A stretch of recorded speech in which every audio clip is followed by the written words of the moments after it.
We identified the priorities in life and areas of life development in Part 1. And in Part 2, we looked at the spirit of man and learned about how man was designed. We moved from an unable and unwilling awareness, that of ignorance, to the next level of awareness, that of unable yet willing, where we have started acquiring knowledge. In Part 3, we'll take the next step in awareness, that of understanding and comprehension. We will explore the role that the Spirit has in life priorities and life development. In Genesis 2, we find that the first man, Adam, was given a warning regarding self-preservation. In Genesis 2:17, God gave Adam a warning. We find that God had placed within man's CPU the mental ability to make decisions on his own. God told Adam, "You may eat any fruit in the garden except fruit from the tree of conscience, for its fruit will open your eyes to make you aware of right and wrong, good and bad." At this point, Adam knew only good. God's warning came with a cause and effect. The last part of the verse says, "If you eat its fruit, you will be doomed to die." Was Adam aware of the meaning of the word death, since at this point he knew only good? Have you ever been given a warning not to do something without understanding the full extent of the consequences? Awareness of the consequences is key to self-preservation. In the next verse, we find an area of life development, that of social. God knew that it was not good for man to be alone, so God made Eve. Have you ever thought about how you would feel if you were the last person on earth, all alone, on an island, without anyone around or anyone to talk to? What value would there be in life? In verse 23, we find excitement in Adam's voice. In the Living Letters translation, it says, "This is it!" A show of emotion and affection. Affection is one of the areas of social development. Now, God's warning was stored in Adam's memory, and he had shown emotion with God's creation of Eve. Life was good. Now, in Genesis 3, we find that a decision has to be made. A temptation was encountered. New information that went against God's warning was received by Eve in Genesis 3:4. Eve had to process this new information. Will she accept or reject it? Have you ever been warned not to do something and you did it anyway? What happened? In Genesis 3:6, we find that she had accepted the information. The woman was convinced. How lovely and fresh-looking it was, and it would make her so wise. Her mind had made her decision, and her will gave the green light to take action. She had rejected the warning that God had given her in her spirit. In Proverbs 3:6, we're given this instruction. In everything you do, put God first, and He will direct you and crown your efforts with success. Eve had failed to put God first. And the last half of the verse says, "So she ate some of the fruit and gave some to her husband, and he ate it too." What? Why did Adam eat it? Adam knew not to eat it. His spirit showed a red light, and yet Adam was so in love with Eve that his emotional center overpowered his will and ignored the red light. His emotions sent the signal for the green light, and he ate it. This set into motion the consequences for all of mankind. Genesis 3:7 tells us what happened next. And as they ate it, suddenly they became aware of their nakedness and were embarrassed. What fools! A bad decision was made. Now their whole world came crashing down around them. Their security was gone, according to Genesis 3, verses 17 and 18. They would now have to struggle to extract a living from the ground. Then in verse 23, we see that God banished them from the garden altogether, all because they failed to follow God's warning. Have you ever failed to follow some instructions and had to pay the consequences? Now you may say at this point, yes, I've heard the story of Adam and Eve many, many times. But what does it have to do with me? Take a look at the last phrase in verse 18. Until your dying day. Adam's penalty for eating the fruit was he would die.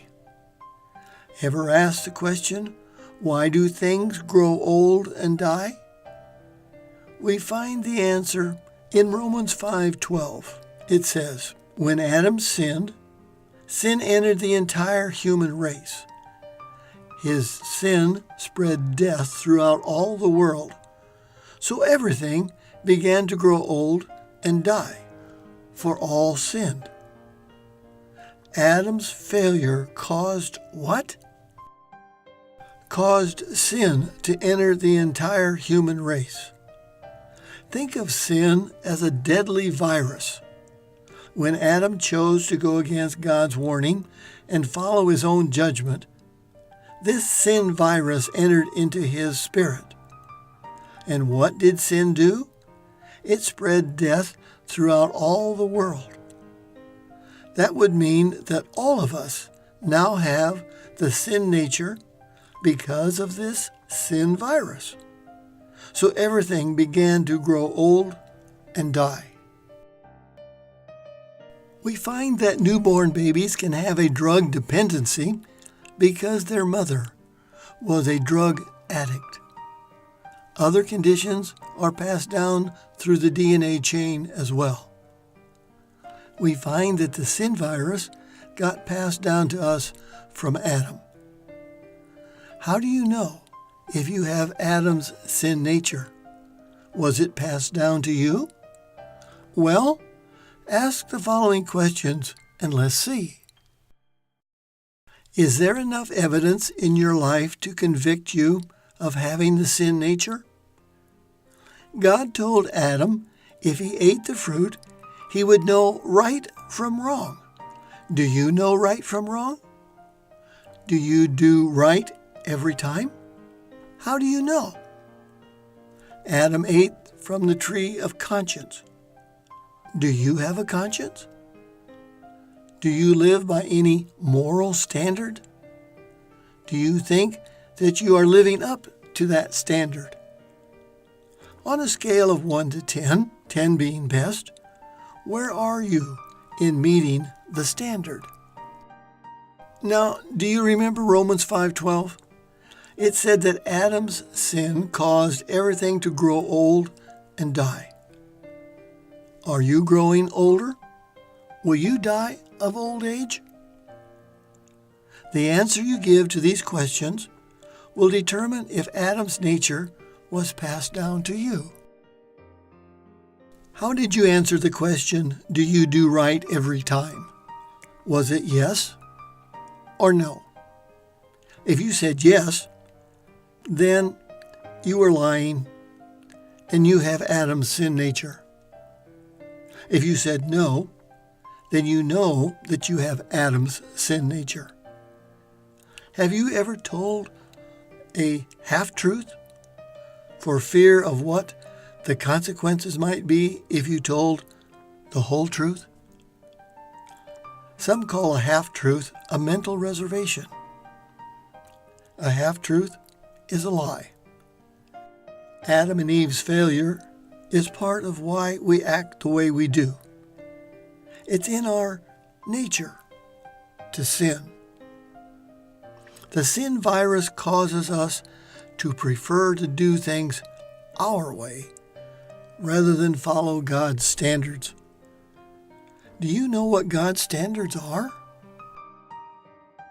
History records that the Ten Commandments given to the Israelites in Exodus 20 are the basis for the laws found in the different cultures of the world. They will have a major influence on one's values, attitudes, and actions. People may try and ban them from public places, yet they are the biblical principles that shape the laws that society lives by. How do your standards compare to God's standards? Have you ever failed to meet one of God's standards? If the answer is yes, then there is enough evidence to show that Adam's nature was passed down to you. In Romans 7, Paul talks about the actions of the sin nature. He says, "I don't understand myself at all, for I really want to do what is right, but I can't.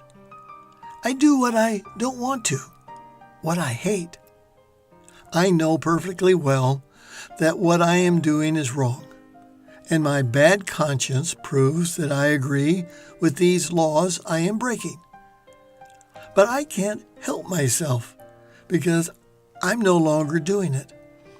It is sin inside me that is stronger than I am, that makes me do these evil things." Then Paul goes on to say in Romans 7, verses 18 to 21, "I know I am rotten through and through so far as my old sin nature is concerned. No matter which way I turn, I can't make myself do right. I want to, but I can't. When I want to do good, I don't. And when I try not to do wrong, I do it anyway. Now, if I am doing what I don't want to, it's plain where the trouble is. Sin still has me in its evil grasp. It seems to be a fact of life that when I want to do what is right, I inevitably do what is wrong." Is that why Jeremiah 17:9 tells us, "The heart is the most deceitful thing there is, and desperately wicked"? No one really knows how bad it is. The sin nature in man's spirit is the reason for the action. Now we need to stop and ask the question, where am I on my learning curve in life? Do I understand the actions of my spirit? How do you see your inner self, and how do others see you? But most importantly, how does God see you? Adam and Eve's failure to follow God's direction caused a relationship failure with Him. This relationship failure was passed down to you. When you have a relationship failure with others, why is it that you try to avoid them? Because you have that same sin nature as Adam and Eve. Ask yourself this question: what is my relationship with God? Am I trying to avoid God? In part 4 of Looking at Life Through the Eyes of a 75-year-old Engineer, we'll look at relationship failures and the reconciliation process of restoring relationships with God and others.